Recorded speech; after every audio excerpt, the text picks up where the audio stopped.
They say don't meet your heroes, or so the proverb goes. They'll never live up to your expectation. They're bound to be a disappointment. Admire them from afar.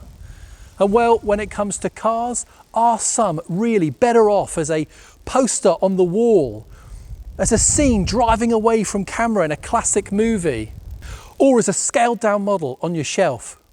Well, in this video, I'm going to meet one of my automotive heroes, one of my favourite cars of all time.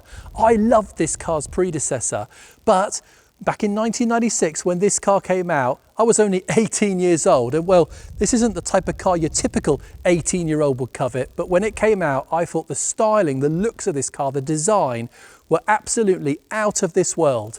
And then just 2 years later, the hot high-performance version of this car came out with the most spectacular 20-inch BBS split rim alloy wheels, which were actually fitted to the car from 2002. And it was in that year that this car became a Bond car. Well, a Bond villain's car. I mean, how cool is that?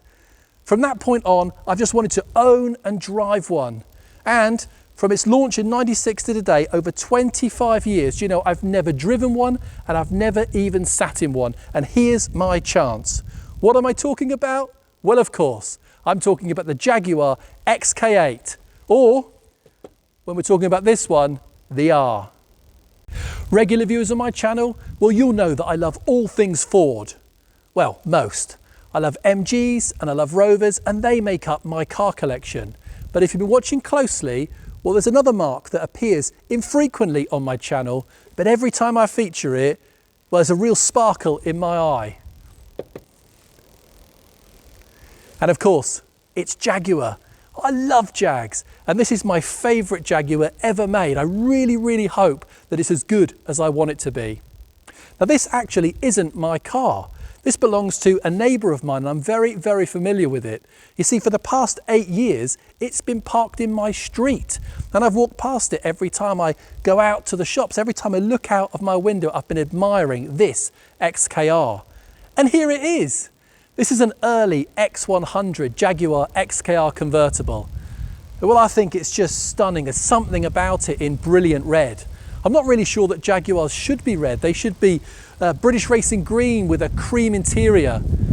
But there's something naughty about this XKR in red with a lovely black leather interior. I've said to the owner many, many times over the years that if this car ever comes up for sale, well, to let me know, because I'd love to buy it. And guess what? It is for sale. But as you'll know, if you're following the channel, I'm into some big projects right now. The restoration of my Sierra Sapphire Cosworth and that recently purchased Ford Capri, and everything else in my collection.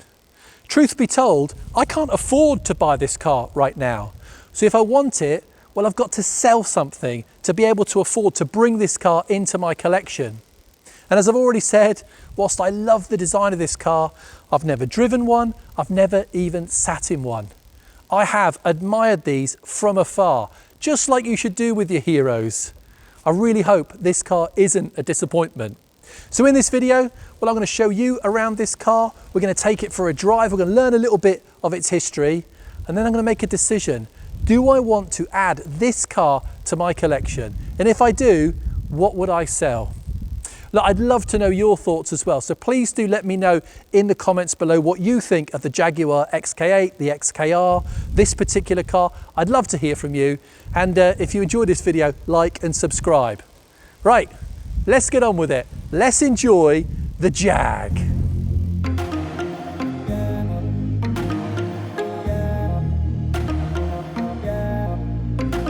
Now, I will say right up front that I prefer the look of the Coupe XK. The long bonnet and the low, sleek roofline makes for a stunning high-performance GT car. But with the roof down, well, this Jaguar XKR Convertible really is a pretty car. Now, if you're watching this video, like me, you must be a fan of the Jaguar XK8 and XKR. So let's get all the things that everyone knows out the way up front. So the Jaguar XK8 was built on the old XJS platform, and it's shared with the Aston Martin DB7. Now, in my opinion, this is the prettier of the two cars, not to mention the cheaper. It really is a lovely thing. But it was thanks to Aston Martin and the DB7 that we actually got the XK8. You see, the concept of an XJS-derived sports car was first pitched to Jaguar, who at the time were under Ford ownership, and they weren't interested. They didn't want to bring it to market, so the designer took the idea to Aston Martin, who could see the commercial benefit of that XJS platform sports car, and did bring one to market. The DB7 was born. And Jaguar, well, they were late to the party, but eventually they clicked on. They could see they could bring a car to market fairly cheaply, and the XK8 was born. Thank goodness. Now, project code was X100 for the build of this car, and the XK8 was born in 1996. But actually, you can trace the history, the development history of this car back to the mid-80s, when an abandoned project called the XJ41 or XJ42, which would have given us a Grand Tourer called the F-Type. So the XK8 could just as well have been called the F-Type, which of course we actually got in 2013. The first XK8 was fitted with Jaguar's 4-litre AJ26 V8, producing 290 brake horsepower and a 0 to 60 time of just under 6.5 seconds. Available in coupe and convertible, the XK8 benefited from Jaguar's CATS, Computer Active Technology Suspension, the adaptive suspension system. 2 years after launch in 1998 came this, the XKR, a supercharged variant of the same AJ26 V8 engine. The introduction of an Eaton supercharger boosted performance from that comfortable and wafty 290 brake horsepower to over 370 brake horsepower, with a 1.3 second improvement on 0 to 60, which came up in just under 5 seconds. Visual differences for the XKR when compared with the XK8 include small rear spoiler, the vented bonnet for improved engine airflow, along with that mesh front grille. And on the subject of that front grille, does it remind you of anything? Enzo Ferrari called the E-Type Jaguar the most beautiful car ever made, with many people in full agreement over the years. And it's not a surprise that the XK Jaguar encompasses that very same front grille. In fact, there are lots of styling cues and nods to this car's iconic great-grandfather. The enclosed light clusters, the long sweeping bonnet, the power bulge, the sleek roofline, all giving the XK a silhouette becoming of an E-Type successor. Fitting indeed then, isn't it, that this car was almost called the Jaguar F-Type. Now, XKR power was stretched in 2002 to 406 brake horsepower, thanks to the introduction of the AJ34 4.2 litre engine, which is an engine that actually was shared with my previously owned Jaguar S-Type R. And if you want to learn more about that car or about the Jaguar R range in general, please do check out my video on my S-Type, which I made, I don't know, about 12 months ago, actually celebrating 1,000 subscribers. Take a look. I'll put a link in the description below and at the end of this video. That was also in 2002 that these wheels, these 20-inch 5-spoke BBS split-rim Detroit alloy wheels started to be fitted to the XKR, and they have got to be one of the prettiest wheel designs of all time. Now I know what you're thinking. This is a 99 model year XKR, and therefore it should have the 18-inch, I believe they were called 5.5 alloy wheels. And you'd be right, but back in April 2002, the then owner of this car spent, get this, £5,720 and 30 pence. Here, I'll put the receipt on screen right now, purchasing and having fitted these 20-inch Detroits at Jaguar in Barnet. They are definitely the right wheel for this car. They look incredible, and actually they require these plastic arch extenders because they're just so wide. But at nearly £6,000, well, it was a brave decision by the then owner. Nice one. Now, during the X100's lifespan, a further facelift took place in 2004, with the most noticeable differences being a revised front grille, front bumper, and the introduction of chrome around the rear lights, the boot lid grab handle, the door handles, and so on.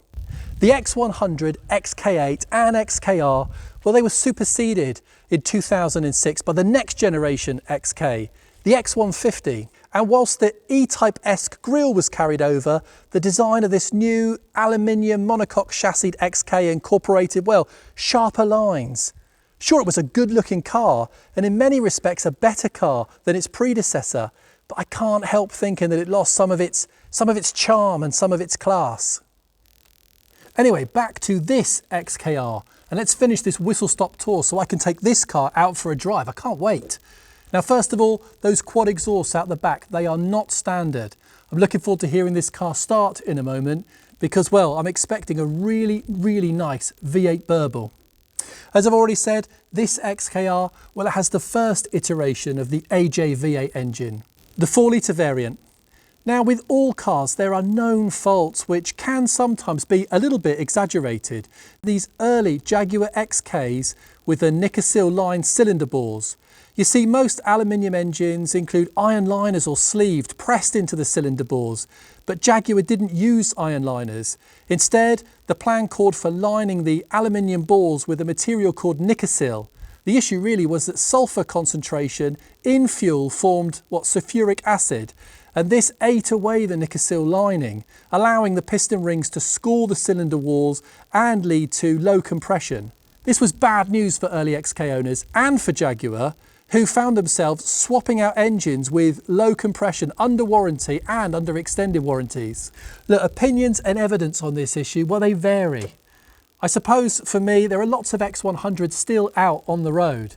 And if you've got a car that predates the 18th of August 2000, which is when Jaguar stopped putting the Nikasil lining in these engines, if you've got one that's still running, that's been well maintained, well, one of two things. Either it's had the engine swap or you're unlikely ever to have a problem. I don't know.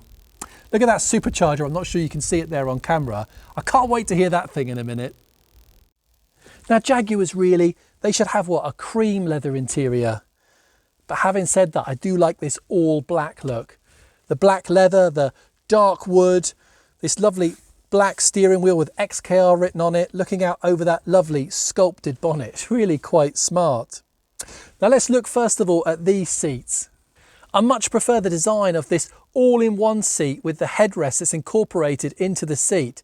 It looks and feels really nice. Later XKs came with a separate headrest, and whilst I'm sure they're equally comfortable, I prefer these. And of course, they're fully electric and they're heated. This is a Jaguar after all. Now as for the back seats, well, they're pretty much non-existent. I'm not even sure you can class them as seats really. Yes, I know I'm tall, but even with this seat all the way forward, once the back clicks back, well, there's very little legroom for rear passengers. Jaguar call this car a 2+2, and well, I think that's a bit of a stretch. Now, all XK8s and XKRs are automatic. They all come with Jaguar's J-Gate transmission, with the early XK8s fitted with the 5-speed automatic transmission, and the XKRs a Mercedes 5-speed auto box. But in 2002, a new 6-speed automatic transmission was fitted in both cars with a 4.2-litre engine. Now, there's absolutely no argument. This is a lovely place to sit and spend time. Everything looks and feels premium, and this dashboard design is stunning with the deep dials. Now, this car has the sat-nav screen, but you can, if you don't opt for the sat-nav, have the lovely 3 dials in the middle, which I think I prefer. Now, take a look at the key. If you ever want a reminder that this car was built under Ford's ownership, there it is. Right, let's pop this in the ignition and let's do the bit that I've been waiting for. Let's take this car for a drive.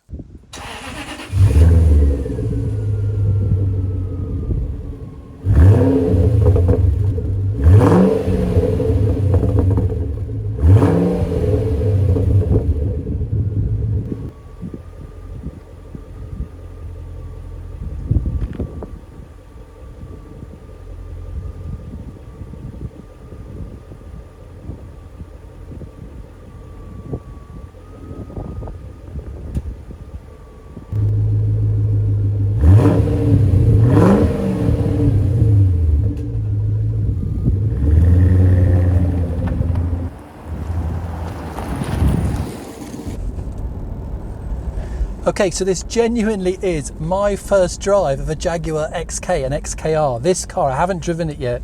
So I'm gonna leave the camera rolling, leave the camera on, and I'm gonna give you my, initial reactions to driving this car. I hope it's not too dark in here. It feels dark. I've put the roof up to stop the wind noise so you can hear what I'm talking about. Maybe we'll put the window down in a minute to capture some of that noise, but this really is the first time. I script a fair bit of my videos, all the information and stuff. I do a bit of research, but for this, well, you're just going to get my first experience of driving a Jaguar XK. And my first thought straight away people say these are quite cramped inside. I've always found Jaguars to be fairly cramped. Big cars on the outside, quite small on the inside. But I'm 6'4", and well, I'm fitting in here quite nicely. I know that channel number 27 reviewed one of these a few months ago. He's a tall chap as well, and he found it quite cramped. For me, 6'4", this feels pretty good. Or maybe I just want it to feel good. But, well, I'm in, it's comfortable, I'm driving. It's lovely steering wheel down that lovely bonnet. God, this is cracking. Oh.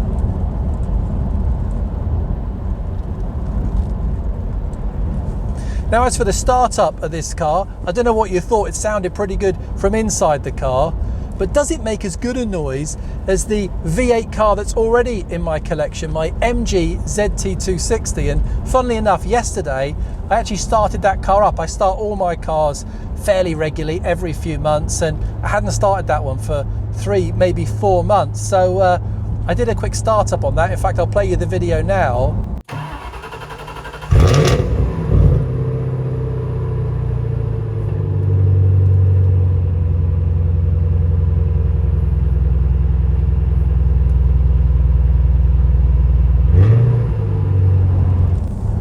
I think that car sounds, well, pretty impressive. Probably a bit more burbly and V8-y than this car. But then I suppose when it comes to a Jaguar, well, they've got to strike that balance, haven't they? They've got to strike the balance. They don't want to be scaring people at the golf club, other Jag owners at the golf club when they start this thing. But equally, they want to encourage the devil, the real driver, out of the probably what is a fairly mature buyer of this car new. I don't know. I think they've got the balance just right, and actually sat in the car, well, it sounds good. I think those exhausts probably help. Let's see if we can get that supercharger to make some noise. Oh, yeah, this is quick.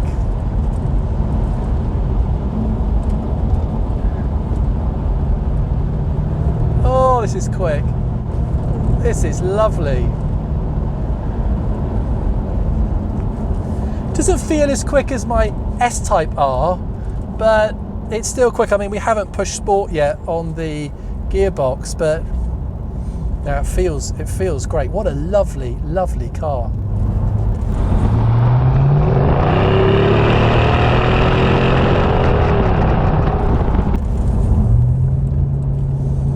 We're in the trees now. It's bound to be dark for you all. I am sorry, but I'm enjoying this. The engine on this car feels really strong. I mean, it's done 112,000 miles, which is nothing on a big engine like this, particularly if it's been well serviced, as this one has. But this car actually benefits from having had another engine fitted by Jaguar.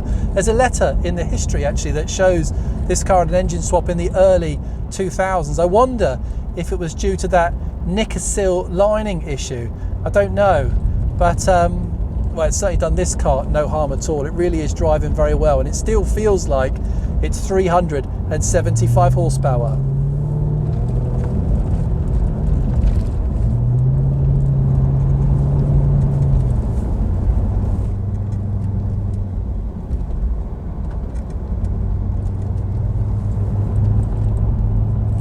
The dashboard here is full of buttons, just like these old Jaguars were in this lovely horseshoe-shaped design. This car benefits from an aftermarket stereo as well, a DAB radio, but the good news is the original head unit is still in the boot of this car, as is the multi-changer CD. But we've got electric seats here, we've got digital air conditioning, as I say, we've got the sat-nav here on the big screen, but none of that really matters. It's all a distraction from just driving this big, powerful, supercharged V8. God, you could cover lots and lots of miles sat here. I want to keep driving this car, but it's not mine. I suppose I should return it in a moment. One more time.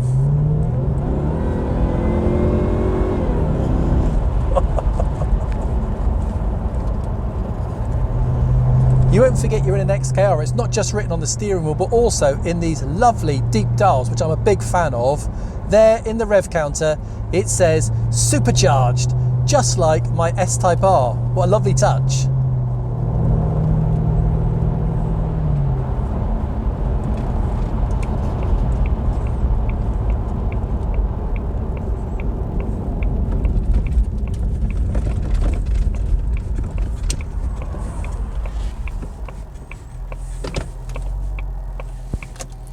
Well, that was thoroughly enjoyable. I suppose I'd better take this car back now and, well, sum up for you all my thoughts on this car. But wow, what a thing. Lovely. Still about 5 miles home.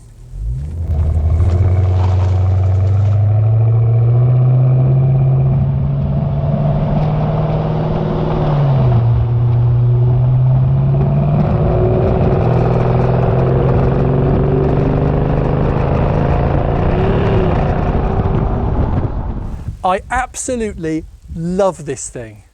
Earlier on I had to stop for fuel, so I parked at the petrol pumps, filled the car up, and as I walked away, well, I just had to turn around and take a look back because this is such a beautiful car, such a stunning design, and I'm really pleased to say such a great car to drive. It really is fantastic. But the big question is, do I want to own this car? Well, I had a decent look through the history file on this car. There's lots of history with it, and there's lots of money that's been spent on this car, which means two things. A, that's good, because it's been a well-maintained Jaguar. But also, B, that means that, well, when this thing goes wrong, there's potential for really big bills. And I suppose that's common sense because it's a 25-year-old high-performance Jaguar, but you've got to be prepared for that. If you're going to own one of these, you've got to be prepared for big bills, which I suppose isn't too much of a problem if you love it. Now, these cars, what are they worth? Prices start at around 6,000 and rise up to the mid-teens for good cars, with the really good ones making much stronger money. These are a cheap way to get into supercharged V8 sports cars.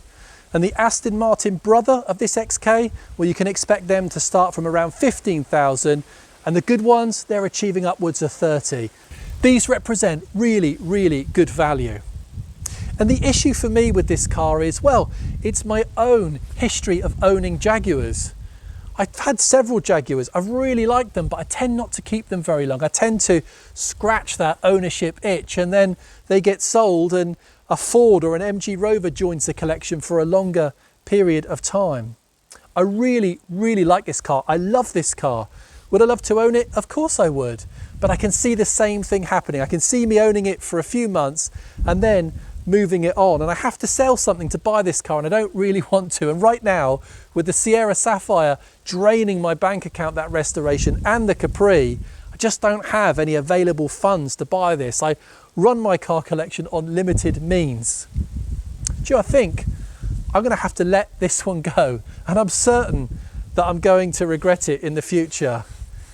Oh dear, it's so pretty sat here now. Look, let me know what you think in the comments below. This car is for sale. If you're interested, give me a shout. I'll put you in touch with the owner.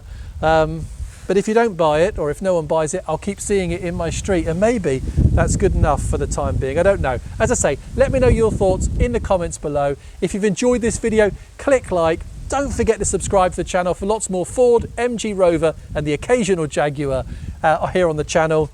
But I appreciate you watching. Thank you so, so much. I hope you enjoyed it, and I hope to see you again on the next one. Bye for now. Bye-bye.